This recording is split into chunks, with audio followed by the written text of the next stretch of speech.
और आज नरसी की करुण पुकार अर्धरात्रि में जब द्वारिका में पहुंची तो भगवान रात्रि को ओझक करके उठ जाते हैं। जैसे ही भगवान उठे तो राधा रानी सेवा करने लगी और पूछती है, प्रभु कहीं हमारी बंदगी में चूक तो नहीं रह गई? आप ऐसे ओझक करके क्यों उठे हैं प्रभु? भगवान कहते हैं कि भगवान ने कहा, जब रात्रि को भगवान ओझक करके उठे तो राधा रानी कहती है कि काई बंदगी में प्रभु चूक परी और काची तो निद्रा में सूता ओज क्या हरी। प्रभु आपकी बंदगी में क्या चूक रह गई? भगवान ने कहा, राधा रानी रुक्मणी मुझे इसी समय मायरा लेकर के जाना है, मेरे भक्त नरसी में भीड़ पड़ी है। रुक्मणी कहती है, प्रभु आपके भी बड़े अलबेले भक्त हैं, पूरा दिन तो कोई याद नहीं करता और सबको आधी रात में ही भीड़ पड़ती है, सब आपको आधी रात में ही पुकारते हैं। और वास्तव में बात भी सत्य है कि आधी रात पुकारसी कोई खाना जात गुलाम, जब सारा संसार या निशा सर्वभूतानाम तस्याम जागृति संयमी। इधर भगवान ने कहा कि मुझे इसी समय माहिरा ले जाना है। भगवान का तो कहना हुआ और रुक्मणी हंसी का छक्का लगाती है। बड़ी जोर से राधा और रुक्मणी हंसने लगी। जैसे ही रुक्मणी जी हंसती है और भगवान ने कहा, क्या बात है रुक्मणी जी, हंस क्यों रही हो आप? रुक्मणी जी ने कहा, प्रभु मुझे तो हंसी इसलिए आ रही है कि आपको पता भी है कि मायरा किस चिड़िया का नाम है। भगवान ने कहा, ऐसी कैसी बात कर रही हो? रुक्मणी ने कहा, प्रभु मैं क्या कहूँ आपको, कोई एक ब्याह आपने ढंग से किया हो तो आपको पता भी चले कि मायरा क्या होता है। वहां पधारे तो उसको जीत के ले आए, वहां पधारे तो उसको जीत के ले आए, ऐसे भागा दौड़ी में आपने ब्याह किए।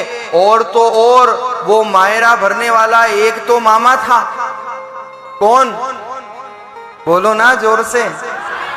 रुक्मणी जी कहती है, प्रभु एक तो मामा था, उसको भी आपने बचपन में मार दिया, आपको क्या पता कि मायरा कैसे भरा जाता है? भगवान ने कहा, रुक्मणी जी मुझे सब पता है और मैं ऐसा मायरा भरूंगा कि सारा संसार याद करेगा। राधा रुक्मणी ने कहा, प्रभु ऐसा शुभ काम करने जा रहे हो तो अकेले मत जाना। सेन जोड़े भराला थे तो सुन जो रण छोड़ राम जी, सेन जोड़े भराला थे तो सुन जो रण छोड़। हरि भगता का माहिरा को माने आवे कोड़ राम जी, भगता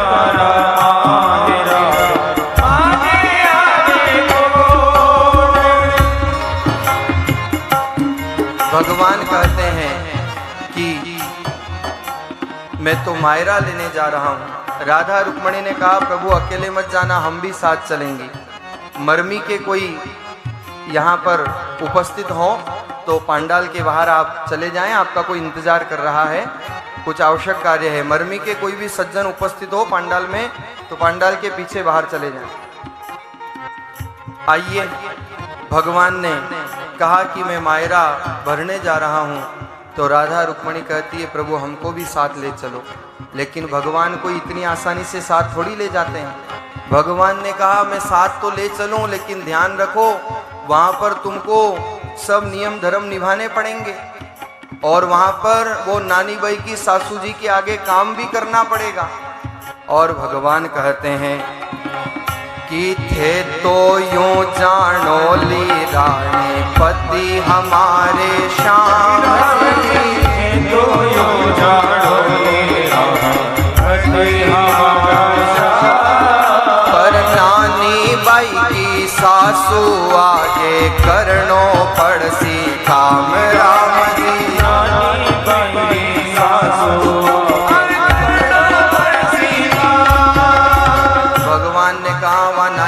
सासू के पग भी पड़ना पड़ेगा, काम भी करना पड़ेगा, क्योंकि भगवान तो जानते थे ये महलों की पटरानियां और इनकी स्थिति तो ऐसी कि तुई रानी ने मुई रानी अबे कुण भरे पानी। हाँ, महलों की रानियों की स्थिति तो ऐसी होती है। तो भगवान ने कहा वहाँ ये सब नहीं चलेगा, वहाँ काम भी करना पड़ेगा। राधा रुक्मणी कहती है प्रभु आप तो जो कहोगे हम सब कर लेंगी, नानी को गले भी लगा लेंगी, सासू जी के पाँव भी पड़ लेंगी, पर आप हमको छोड़ के मत जाना। भगवान ने एक एक बात पक्की करी पहले, और भगवान कहते हैं देराण्या जेठाण्या ने जी करो दीजो राम जी, देराण्या जेठाण्या जी करो दीजो, और नानी बाई की नणदोली सो डरता ही रही जो राम जी, नानी बाई की नणदोली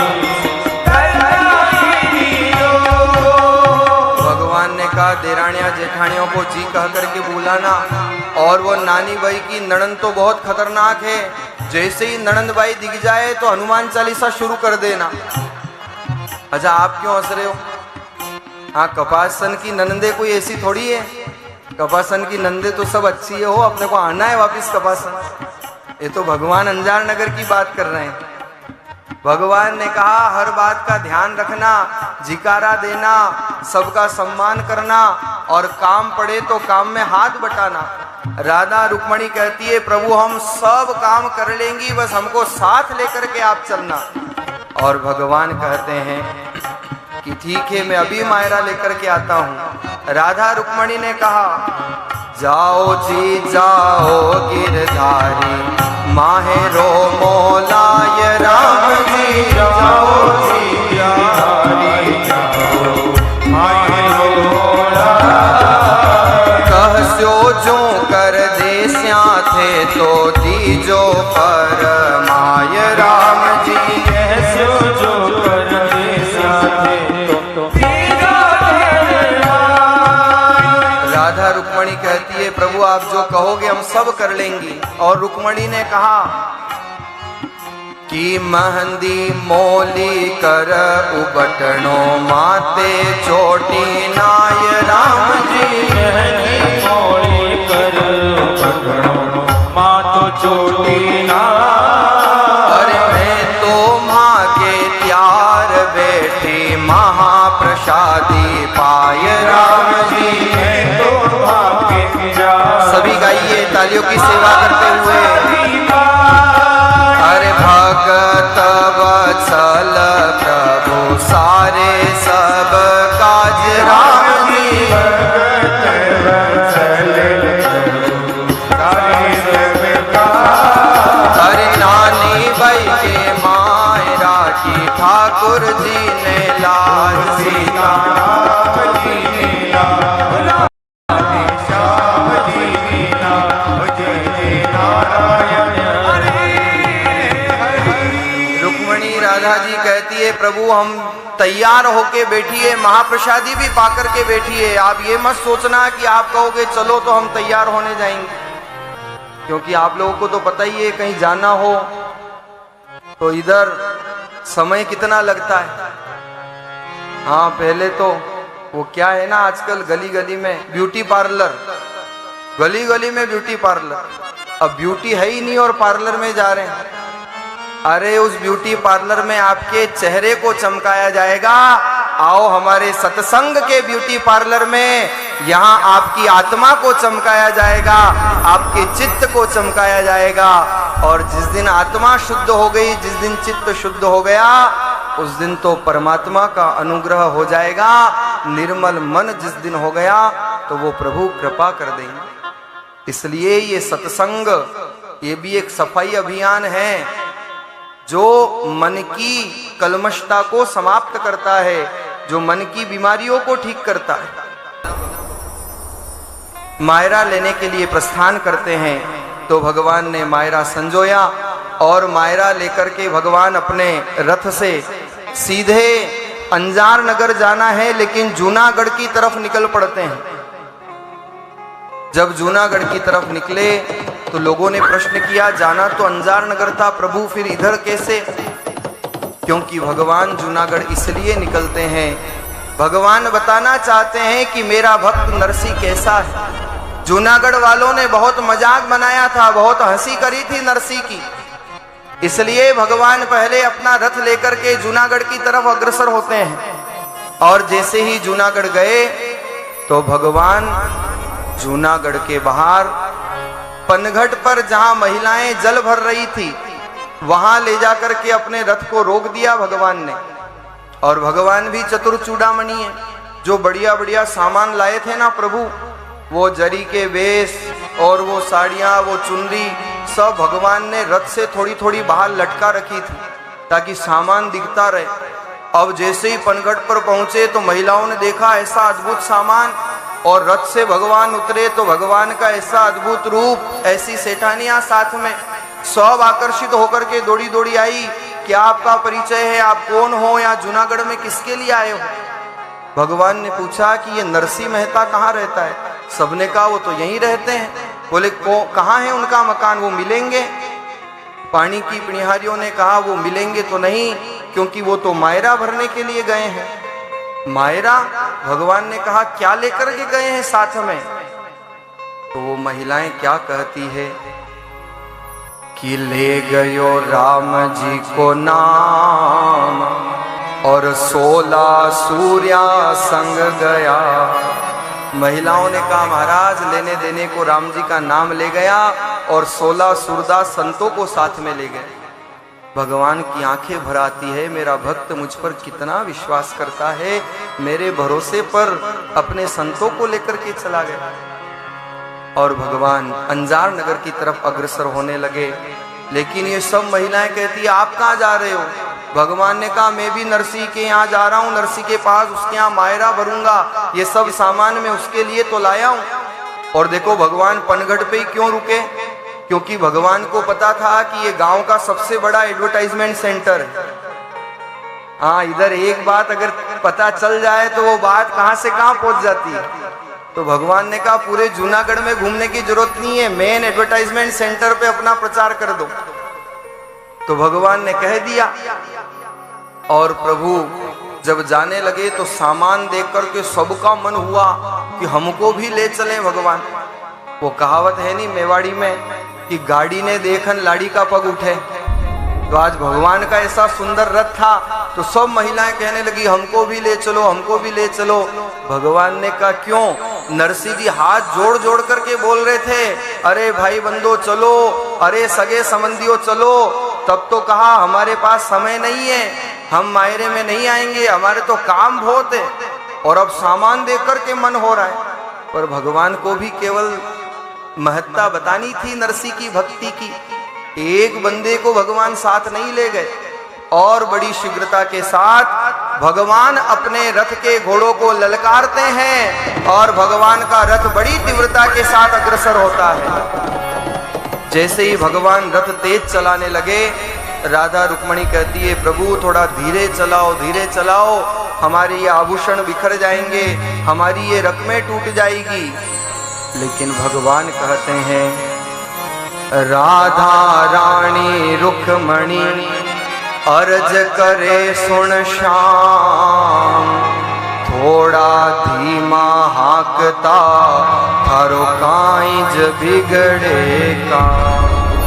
लेकिन भगवान ने कहा राधा रुक्मणी आज मैं रथ धीरे नहीं चलाऊंगा, क्योंकि भगवान जानते थे मेरा भक्त विलाप कर रहा होगा, मेरा भक्त उस करुण क्रंदन में मुझे याद कर रहा होगा। और भगवान ने कहा कि सुन राधा सुन रुक्मणी, नरसी करे विलाप, और अवसर पर पूगा नहीं तो लागे भगत श्राप। अरे रुक्मणी आज अगर मैं समय पर नहीं पहुंचा तो वो नरसी मुझे श्राप नहीं दे दे। मैं कहाँ अपने भक्तों के श्राप का बोझ लेकर के जीवन जीऊंगा। मैंने उससे बहुत इंतजार कराया है, अब और इंतजार नहीं करा सकता। राधा रुक्मणी ने बहुत कहा, लेकिन भगवान तो बड़ी तीव्रता के साथ रथ को अग्रसर कर देते हैं। और जैसे ही भगवान अंजार नगर की ओर निकले, इधर महाराज जब मायरे का समय आया, मायरे की वेला आई, तो नानी बाई के घर में सारे कुटुंब वाले नानी बाई से लड़ने के लिए फिर तैयार हो गए। कहाँ है तेरे पिताजी, कहाँ है मायरा? बड़ी जोर जोर से बोल रही थी, मेरा भाई आएगा, मायरा भरेगा, मेरा भाई आएगा। ला मायरे का समय हो गया है, कहाँ है मायरा? नानी ने सोचा कि 100 राड़ की एक आड़ भली, और नानी बिलखती हुई जल का कलश लेती है और घर से हवेली से प्रस्थान करके सरोवर पर जाकर खड़ी हो जाती है और खड़ी खड़ी आज अपने भाई का इंतजार कर रही है। ले चुक लियो सरवर गई बिलखत राजकुमार।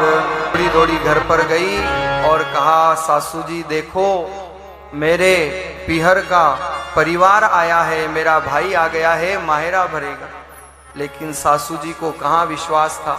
सासू जी ने कहा, ओ नानी गांव में नरई ब्याह है, न जाने कुण की क्या आयो, तू जबरदस्ती आपनो भाई बना रही है। सासू जी को विश्वास नहीं हुआ था, लेकिन नानी कहती है थोड़ी देर और इंतजार करो, अभी मेरा बीरा, अभी मेरा भाई आ रहा है। इधर भगवान ने क्या किया, रथ और राधा रुक्मणी को तो विवाह मंडप में भेजा और भगवान खुद सेठ का रूप बना करके कपड़े की गांठ लेकर के श्रीरंग जी की हवेली के यहाँ पर पहुंच जाते हैं, क्योंकि भगवान बताना चाहते थे जिन श्रीरंग जी ने और उनके घर वालों ने नरसिंह जी का मजाक बनाया था, वो नरसिंह कौन है और वो कैसा भक्त है। भगवान जब कपड़े की पोट लेकर के पहुंचे तो दरवाजा खटखटाया और आवाज दी कि भैया आपके घर में ब्याह है, कोई कपड़े लत्ते ले लो। घर में जो सबसे आगता जीव होता है ना, वो सबसे जल्दी दौड़ता है, और इनके घर में वो नारायणिया देवर सबसे आगता जीव था। वो दौड़ा दौड़ा गया, खिड़की खोली और खिड़की खोल के कहता है कि कहो ने सेठ थारा कापड़ा रो मोल, और दौड़ो रे नारायणो देवर खिड़की दीनी खोल। अब भगवान से जब मोल पूछा तो भगवान ने भी मोल कोई छोटा मोटा नहीं बताया। भगवान क्या कीमत बताते हैं? भगवान ने कहा, सुन नारायण, अरे 1.25 हाथ का कापड़ा का रुपया 1000, और साबुताना थान को तो अंत न पा। 1.25 हाथ के कपड़े के 1000 रुपए। अब उस समय सोने चांदी की मोहरें चलती थी, सोच लो कैसे होंगे। नारायणीय देवर ने तो भाव सुने तो धरती सरक गई पांव के नीचे से, लेकिन मस्करा था, मजाक करने की आदत थी। तो भगवान से कहता है कि इतना महंगा कापड़ा तो नरसी में तो लेसी, और जारे पल्ले रोकड़ी है थोकड़ी गिण देसी। बोले महाराज हमारी तो औकात नहीं, हमारी तो बिसात नहीं कि इतने महंगे कपड़े ले, लेकिन वो नरसिंह मेहता आए हुए हैं, वो ले सकते हैं। भगवान ने जैसे ही नरसिंह मेहता का नाम सुना, भगवान ने जिज्ञासा की और भगवान ने कहा कि नरसिंह जी आए हैं, अरे उनका पता तो बताओ, वो कहाँ है, मुझे तो उनसे मिलना है। नारायणी ने कहा कि ये सेठ जी नरसिंह जी को कैसे जानते हैं? और वो नारायणिया पूछता है भगवान से कि नानी बाई को देवरियो पूछे है नारायण, और थारे तो नरसिंह रे सेठा कद की पहचान। अरे आप नरसिंह को कैसे जानते हो? वो जूनागढ़ वासी, और आप कहां से आए हो, आप कैसे जानते हो? भगवान ने क्या कहा कि मारे तो नरसिंह रे बाला आग लो व्यवहार, अरे देसी तो ले ले श्या, नहीं तो कर दे श्या उधार। मेरा और नरसिंह का तो बहुत पुराना परिचय है, अगर नरसिंह जी देंगे तो ले लूंगा, नहीं तो मैं तो उधार ही कर दूंगा। नारायण ने सोचा ये तो गोटी उल्टी पड़ गई, ये तो और समस्या हो गई। तो वो समझाता है भगवान को और क्या कहता है कि भोलो है रे बाणिया तू मूर्ख गवार, और नरसिंह मेहता सुभाया मती करे व्यवहार। नारायण ने कहा सेठ जी आप भोले लगते हो। अब बताओ सेठ जी भोले हो सकते हैं क्या? भोले होते तो सेठ जी नहीं होते। और विश्वास नहीं होना तो कपासन की किराने की दुकान पर चले जाना। आप कोई सामान लेने जाओगे ना तो सेठ जी बोलेंगे, अरे साहब आओ, जो सामान चाहिए आप ले लो, हम कोई आपसे कमाएंगे थोड़ी, ये तो आपका ही है, हम तो नौकर हैं, हम तो मुनीम हैं, हम तो आपकी चाकरी कर रहे हैं। अब बताओ वो सेठ जी कमाने नहीं तो क्या गमाने बैठे हैं? पर नमती बोले कमती तोले, एक कवि ने बहुत सुंदर लिखा है, फिर कभी आपको स्मरण कराएंगे। तो नारायण ने कहा, सेठ जी भोले लगते हो, कोई ऐसा व्यवहार मत करना, नरसिंह जी के पास कुछ नहीं है, वो कुछ नहीं देंगे। भगवान ने कहा, वो चिंता तू मत कर, वो तो मैं जानूं और नरसिंह जी जाने। और नारायण ने पता बताया कि गांव के बाहर जो फूटी दुकान है ना, वो जो टूटी टपरी है, वहां नरसिंह जी का मुकाम है और ये हवेली हमारी है श्रीरंग जी की। भगवान ने पोटली उठाई और भगवान निकल पड़ते हैं। इधर तो भगवान का निकलना हुआ और उधर नरसिंह जी महाराज अपने संतों के साथ भगवान का इंतजार कर रहे हैं। इंतजार करते करते नरसिंह जी जब करुणाद्र हो गए तो करुण स्वर से नरसिंह जी भगवान का संकीर्तन करने लगे और नरसिंह जी के साथ संत भी झूम झूम करके भगवान चल करके आए। तो संतों ने कहा कि सेठा की बोलावण सुनकर सूर्या स्वामी तोले, अरे देखो जी नरसिंह जी जाने किसनो खाती बोले। संत थे तो सूरदास, लेकिन संतों की स्मृति बड़ी तीव्र थी। जैसे हमारे संप्रदाय के ज्ञान चक्षु जगदीश राम जी, वो संत कहते हैं कि वो अपने को किसना खाती मिला था ना, जिसने गाड़ी सही करी थी। नरसिंह जी ऐसा लग रहा है कि वो किसना खाती चल करके आया है। संतों ने पदचाप से पहचान लिया और जैसे ही देखा तो नरसिंह जी के सामने कपड़े की गांठ लेकर के भगवान खड़े थे। लेकिन क्या भक्तों के भाव है, अरे आवत देखो सावल नरसिंह बैठ्यो हैरी साय, अरे ले जा थारी गांठड़ी तू आयो शर्म घुमाए। नरसिंह जी ने कहा, नहीं चाहिए आपकी ये गांठ, ले जाओ। अब समय निकलने पर अब शर्म करके आ रहे हो आप। भगवान कहते हैं, नरसिंह जरा मेरी तरफ देखो तो सही। लेकिन भगवान सामी मेले गांठड़ी अपूठो फिर जाय, और नरसिंह ने तो सांवलियो मांडा ही मनाय। भगवान ने गांठ नरसिंह जी के सामने रखी तो नरसिंह जी तो रूस गए, और भगवान गांठ इधर रखे तो नरसिंह जी उधर घूम जाए। भगवान गांठ उठा करके उधर रखे तो नरसिंह जी इधर घूम जाए। अब नरसिंह जी रूस गए। भगवान ने कहा, कैसे कैसे मेरे अलबेले भक्त हैं। भगवान कहते हैं, हंसने मोलक कर बोलिया जी हरी, अरे माहे रोला यहाँ नरसिंह देखो तो सही। अरे मैं मायरा लेकर के आया हूँ नरसिंह, आंख खोल के देखो तो सही। और भगवान जब जबरदस्ती दिखाने लगे तो नरसिंह जी ने आंखें भी बंद कर ली। मांडाणी दिखावण लाग्या आँख्या लीनी मीच, और बोलिया न सुहावे जिणसू कान लीना बीच। इतने रूस गए नरसिंह जी की आंखें भी बंद कर ली और कान भी बंद कर लिए। न तो मुझे कुछ सुनना है न मुझे कुछ देखना है। भगवान ने कहा, वैसे भक्तों का मैं क्या करूं। अरे बादिला भगता को सैया काहे तो करा, और ऐसी जो जाना तो गाठ ब्याया के धरा। अब भगवान ने तरकीब नंबर 13 लगाई। भगवान ने झड़ गांठ उठाई और कहा, ठीक है नरसिंह जी, आपको नहीं चाहिए तो मैं ब्याई सगो के रखा आता हूं, मुझे तो सामान देना ही है। और भगवान गांठ उठा करके चलने लगे। चालन लागो सांवरियो जब गांठड़ी उठाया, नरसिंह जी जानियो रे नरसी जी जाण्या रे यो तो ल्यायोड़ी ले जाए। अब नरसी जी ने आंखें कैसे बंद करी थी? जैसे स्कूल में वो प्रेयर होती है ना, तो बच्चे कैसे बंद करते हैं, ऐसे नरसी जी ने आंखें तो बंद करी, पर धीरे धीरे सब देख रहे थे। कान भी बंद किए पर सुन सब रहे थे। और भगवान जब गांठ उठा करके चलने लगे तो नरसी जी ने सोचा, रो रो करके तो बुलाया, इतनी प्रार्थना की, इतनी मन्नतें करी, इतने करुणा करी, जब तो ये ठाकुर आया और अगर कहीं चला गया तो मेरा काम तो वास्तव में रह जाना है।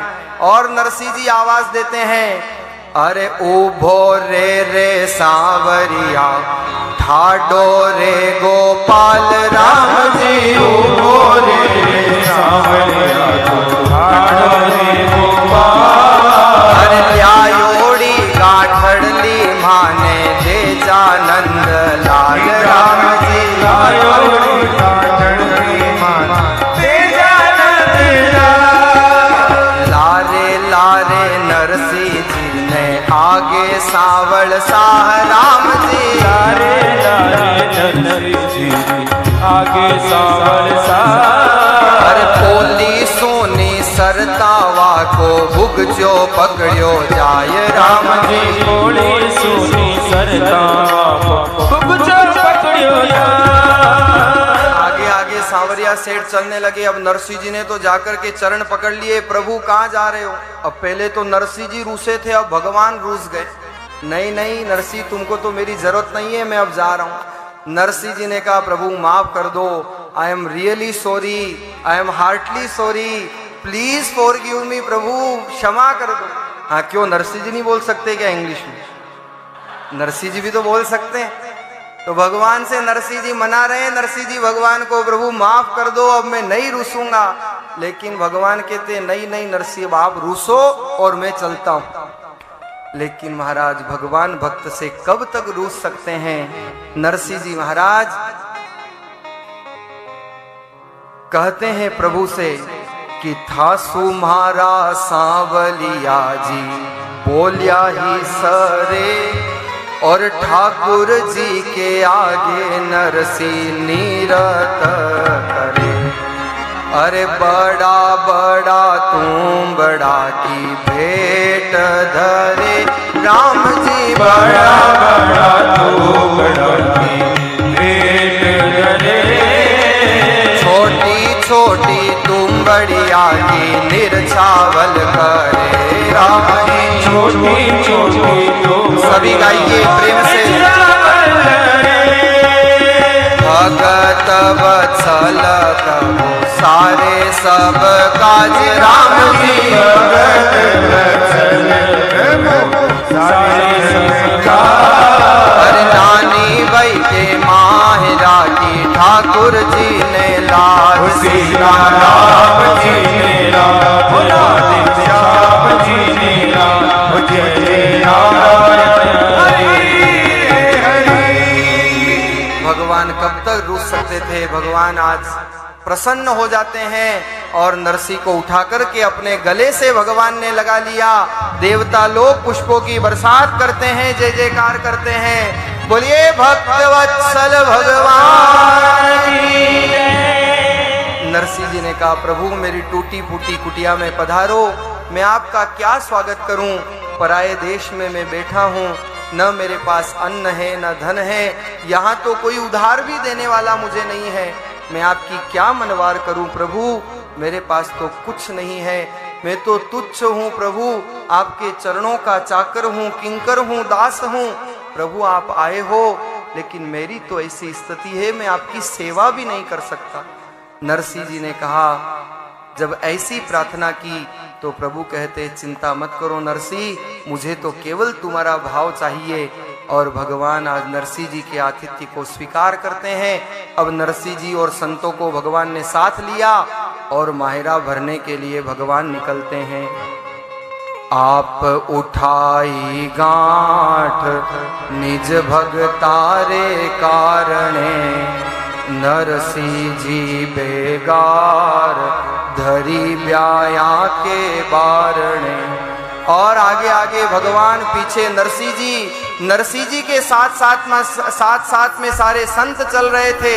लेकिन जैसे ही अंजार नगर की सकड़ी गलियों में प्रवेश करते हैं और सूर्या डह पड़िया सकड़ी गली अंजार की, जैसे ही ठोकर लगी सारे के सारे संत गिर पड़े। सूरदास संत थे। जब सारे संत गिर पड़े तो नरसिंह जी ने पीछे देखा, अरे मेरे सूरदास संत कहाँ गए। और जैसे ही नरसिंह जी ने जाकर के आज संतों को उठाया तो ऐसा चमत्कार होता है कि पड़ तारा खुल गया नैन और दातारा दर्शन भया।